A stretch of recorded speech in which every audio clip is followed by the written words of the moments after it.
Hard for me to not raise my voice when I'm trying to discipline my son.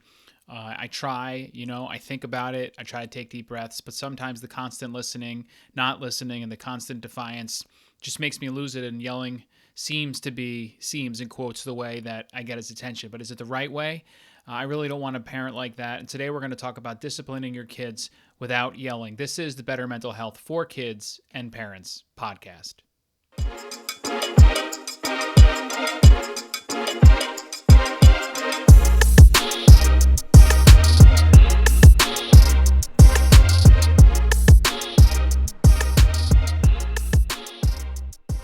All right, everybody, welcome back to another episode 42. I am Dr. Christopher Fasano. This is the Better Mental Health for Kids and Parents podcast. What we're going to discuss today on episode 42 is disciplining without yelling. All right, so on this podcast, we discuss all of the relevant mental health topics and how they affect our youth and those that care for them.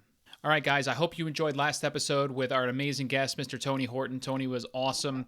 I always find it, I haven't really ever, I don't like talk to celebrities or people of celebrity status often. And I always wonder what they're going to be like, when you actually talk to them or speak to them. And I got to say that Tony was like a breath of fresh air. He was down to earth. He was funny. He was just willing to talk to me, go answer any question that I had, and talk about something that was really personal to him and his struggles. And it wasn't easy, and he did it with, with like a real sport and a real champ. And I'm really appreciative to him. And he said he would be happy to come back on the show, so we're going to invite him to come back on in the future to talk about some different things that he's working on. If you haven't, listened to that yet, previous episode 41, go to mentalstrongkids.com. That's the new website. I hope you guys are liking it. Please check it out, mentalstrongkids.com. You can find all of the information from previous podcasts there. You can also subscribe on iTunes. The best way to get the show is to subscribe. Do it on iTunes. You can do it on Stitcher Radio or Google Play for Android. And we're also on Spotify if that's easier for everybody. So please make sure you do that. Leave us a review on iTunes. We're now under the new mental health category in iTunes, so should be able to more easily find it there. All right, guys. All right, so today we're going to do a topic that's personal to me, and one of the things I love about doing this show is that it sort of centers me and helps me as a parent and as a human in mental health. I speak out there into the world, people listen, we stimulate conversation and discussion, but it also helps me to get into the literature and coming up with ways to be a better parent, be a better person, and be more in tune with my emotions and my mental health. And one of the things that I struggle with is sort of a no yelling approach to discipline. My wife is much better at this, and I it's just kind of who I am to sort of lose my patience and kind of fly off the handle a little bit, and staying calm when a child is throwing a tantrum or talking back or doing something deliberately wrong. Deliberately is the worst thing, when they're deliberately disobeying you. Knowing that can just set me off, and then I start to yell and I take my frustrations out on them, and it just makes everything worse, right? Because what it does is not only sometimes exacerbate the situation. He'll get upset or he'll cry or he'll get angry, but he starts to normalize yelling, and he starts to see that a way to get what you want or a way to get your point across is to raise your voice and to yell. And that is not something that I would like my child to learn. I would much rather him learn to be calm and understand that there's consequences to wrong actions. And that doesn't have to be yelling, but if you make the wrong choice, there is something always, as part of responsibility, there's a consequence on it, okay? So today, I went through some literature and I went to find some things, and I found some really great articles, but I'm going to focus today on an article I found from the Pragmatic Parent. And I'm going to post this online too when we're done, so you guys can read it if you want. And I'm just going to read to you some of the things that's mentioned here, and going to a little ad-lib a little bit about my experience as well, okay? And in the article, the author says that, not only does yelling display the extra type of behavior you don't want to encourage, it will 9 times out of 10 make the situation worse.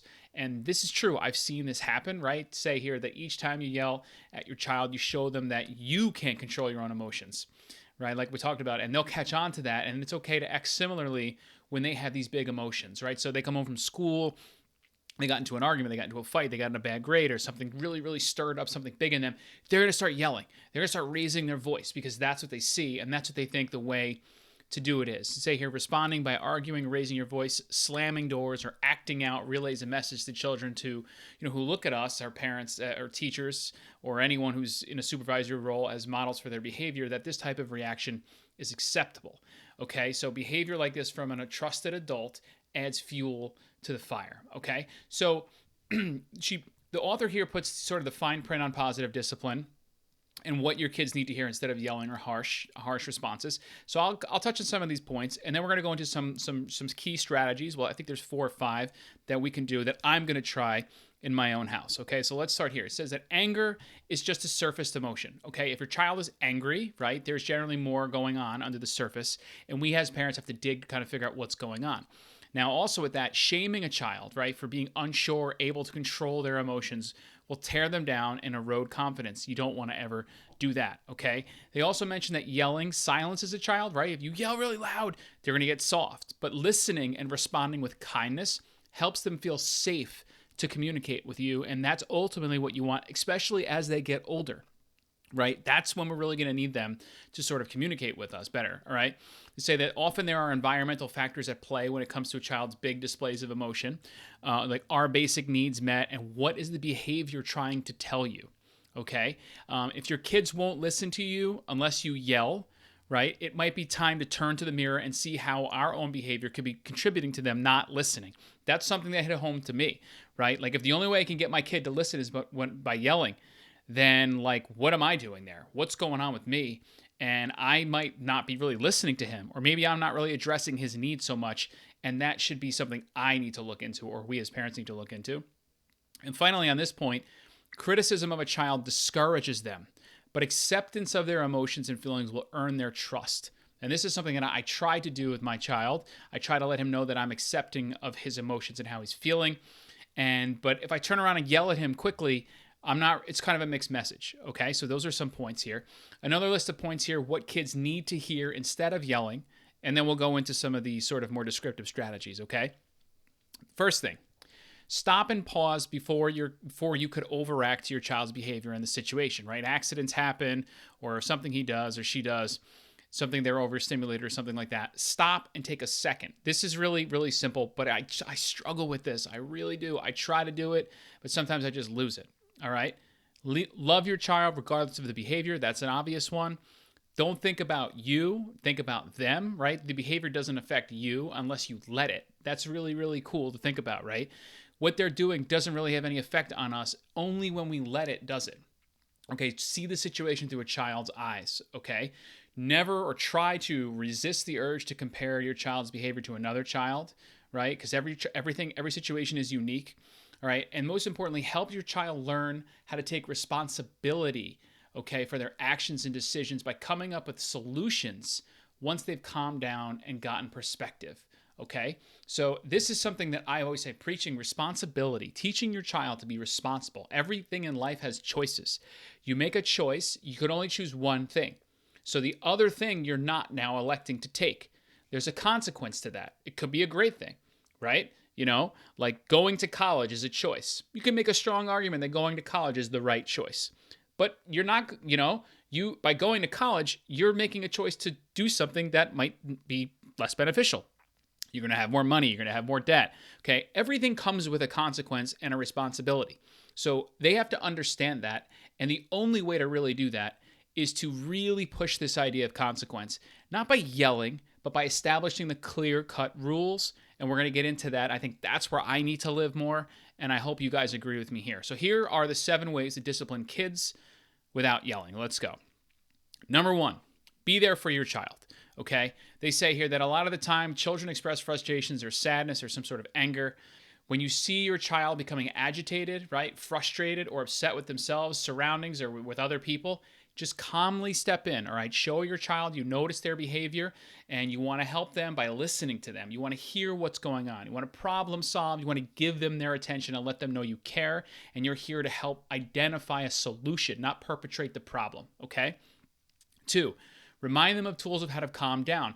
If a child is upset, give them or remind them of like some tools that they can use to calm down. My son, we do breathing. I do a reset. All right, take a deep breath. Let's reset. Put your hand on your stomach. Breathe, deep breath in, deep breath out.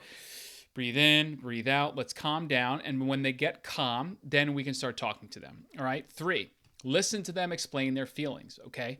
Acknowledge your child's feelings and the situation can really help bring clarity to an upset child, right? So use things like, I see you are upset because you wanted to, they use this example, play with that dump truck, but this other person is using it right now, right? Or I can tell you're mad because you wanted to go fishing today.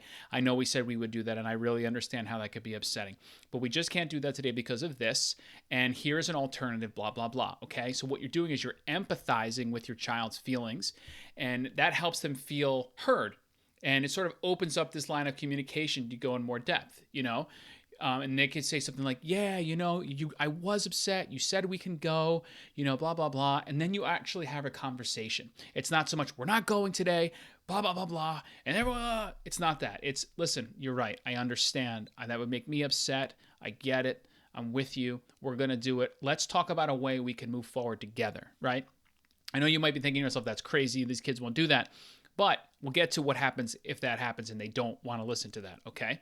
4, you respond calmly, but you got to be firm with consequences and the boundaries. This is, for me, the be-all and end-all. And I feel like this is where it all lives, okay? When they think about, like my son, I always ask him, like, do you do this at your school? Everyone does that. Do you do this with your teachers? Think about, this is what they write here. Think about your children's teachers, okay? When they react to a situation at school, how do they do it? All right, they don't yell, or they don't like get in their face or do anything. They stay calm. They get eye level with them. And they're very firm, okay? And because they know, the kids, then, that there's a consequence coming, right? So this is what they say the steps should be. Get to eye level. Important. Eye-to-eye contact. Make them look at you. Make them know this is serious. You remain calm. Okay, they're more likely to listen when you're calm. Empathize with your feelings. Be firm with the limits and boundaries. And they give this example here. I understand you are hungry, but you cannot take another person's food off their plate. Let me know when you like a snack and I can help you, okay? You were calm. You sort of established what you couldn't do. Can't do that. I'm here to help you if you need, okay? And then number 5, here's where it all comes in. Give them one warning, and then there comes the consequence. This is what I don't do enough. This is what my wife and I don't do enough. The kids walk all over you, and it's a wrap, okay? You give one warning to your kid about action and state the consequence if they don't listen. Okay, if the child continues to misbehave, be prepared to follow through with the consequence immediately, right away. Consequences are very tricky to enforce, and they say that here. But sometimes you just don't want to do it. But in order for them to be effective, you have to act immediately and follow through on what you say, or they will test you all day long. Here's an example. Okay, they give this here. All right, if you throw your toys, we're going to have to clean up and you can't play with them until tomorrow. Or we don't use our hands to hit. If you touch another person's body, you will go straight to your room. Okay? Then, when you follow through, they recognize that the next time they misbehave, throw toys or hit another child, they'll face a consequence. And in turn, they learn a lesson. Here's the kicker. If they continue to repeat the behavior, we have to be prepared to follow through with the consequence each time until they do it correctly. So it could be 5 times going to the room, 5 times upstairs. Set your rule, you name the consequence, and you follow through consistently, and you don't give in. This is where I need to live. This is something I have to do better. I have to keep following through, okay? 6, don't use negative language and instead explain expectations, okay? So saying words like stop or no or don't, they say are confusing for a child, but don't give any clear direction about what you want them to do. So stop. No, don't. What they're saying is like, that doesn't help them. You're not telling them what you like. You're just telling them no. Okay. So they adjust it and they give the examples like, please stop jumping off the couch because I don't want you to hurt yourself. Or please don't throw your food or you won't have anything left to eat and and to eat. That's really it, right? Don't throw your food on the floor. You're not going to have anything left to eat. Okay. It says you could take it a step further, explain what you want them to do instead, right? So when you run in the house or you might slip and fall, what do you think about running around outside instead? Okay, move towards solution-based sort of conversation. Don't worry about like what's going on at the moment. Offer something that is an alternative that they can look forward to. If we throw the ball in the house, you might break something. Okay, but you can go outside and have a catch or dribble the ball out there. Okay, you state the problem, you state what's going to happen, why it's not a good reason. Go outside. And he says, you know what? I don't want to go outside. I'm going to dribble it right here. And they do it. You take the ball, go up to your room, think about what you did, and you can come back down when you're ready. Okay? Consequence. They come back down, they take the ball, they do it again, send them right back upstairs. Okay? Lastly, 7, notice positive behavior and praise them for it. This is what all psychologists and child development specialists will tell you. Positive reinforcement. They love attention from their parents, and positive praise is the best way to give it to them. So the research will say that for each one negative interaction, you need 5 positive things to point out about your child to make them feel loved.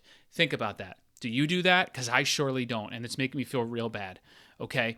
So for every time one sort of negative interaction, I can think of 5 today that I had, that means I had to give him 25 positive interactions, and I definitely haven't done that.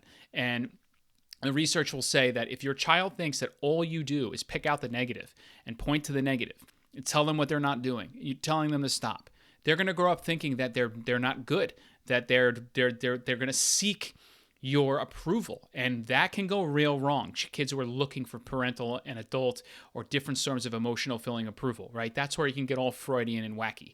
Okay, so we have to be sure we're giving them more positive than we are negative. Okay, when we point out the good behavior, the kids will notice the behaviors you are rewarding with praise and will be driven to perform them more regularly, right? So here it is. Ready?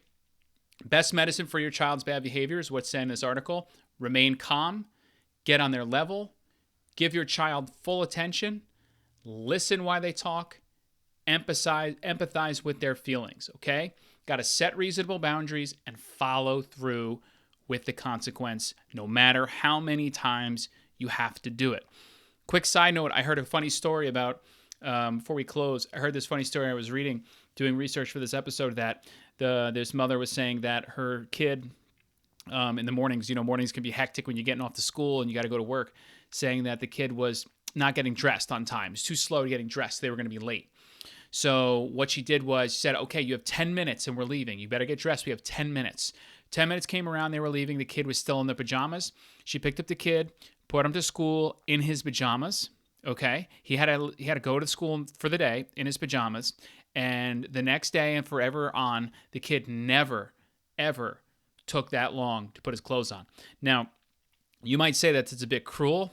I don't really think it's cruel. Pajamas are pajamas. But what he learned was that we don't mess around. When we tell you something and you give it time, you got 10 minutes, otherwise we're leaving, they know that the next time you say you have 10 minutes, you got 10 minutes, okay? And defining time is an excellent way to parent, but they have to believe that that time will expire, and when it does, they will have a consequence. All right, guys, so that's it for episode 42. I really appreciate you joining me here. Look forward to seeing you on another episode. Remember, mentalstrongkids.com. Tell your friends, subscribe on iTunes. And remember, everybody, don't just be strong, be mental strong. We have it inside us. We just got to pull it out, and I'm here to help you guys. Talk to you soon.